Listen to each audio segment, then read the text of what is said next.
Hello लोगोफोर खुलुमबाय welcome back to माय यूट्यूब चैनल नोंथांमोन साफ्रोमखौबो आंनि यूट्यूब चैनलनि गोदान भिडिअ बरायनानै लाग्रोफिनबावबाय स' नोंथांमोना नायगासिनो दङ दायो बर' लेंगुवेज सिके यूट्यूब चैनल स' नोंथांमोना फार्स्टआवनो आंनि बे चैनलाव गोदानब्ला अन्नानै चैनलखौ साबस्क्राइब आरो भिडिअ मोनसे लाइक कमेन्ट आरो शेयार खालामना होनो थाखाय गुरै खावलायनाय जाबाय। स' लोगोफोर जों दिनै सावरायगोन भारत हादरनि गाहाय रेल लामाफोरनि सोमोन्दै आरो बे लामाफोरा बेसेबां किल'मिटार बेनि सोमोन्दै जों सावरायगोन। सा रेलवे बेयो दङ गोदान दिल्लीआव आरो बेनि लावथाइया गासै 6686 किल'मिटार।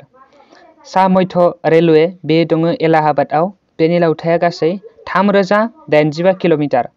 सा सोनाब रेलवे जयपुर बेनि लावथाइया गासै 5646 किल'मिटार। सा सानजा रेलवे बेयो दङ गरखपुर आरो बेनि लावथाइया गासै 3407 किल'मिटार। सा सानजा सिमायारि रेलवे बेयो दङ गुवाहाटीआव बेनि लावथाइया गासै 3931 किल'मिटार। सानजा रेलवे बेयो दङ कलकातायाव आरो बेनि लावथाइया गासै 4290 किल'मिटार। सानजा गेजेर रेलवे बेयो दङ हाजीपुराव बेनि लावथाइया गासै 3426 किल'मिटार।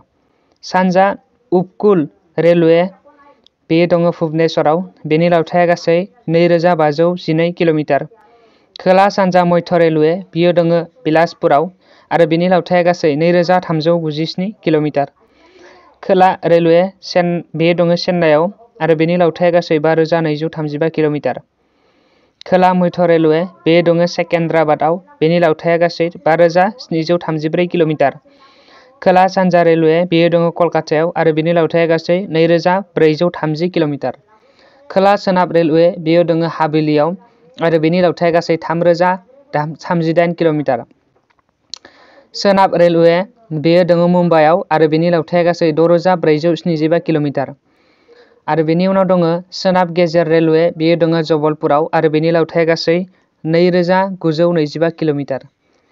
आरो बेनि उनाव लास्टआव दङ कलकाता मेट्र' बेयो जाहैबाय कलकातायाव दङ आरो बेनि जि लावथाइ बेनि लावथाइखौ आं कालेक्ट खालामनानै मोननो हायाखै स' बेनिखायनो सरि। थ' जायफ्रा जोबजासिम नायबाय थेंक इउ भेरि माच फर वाचिं लाभ इउ अल।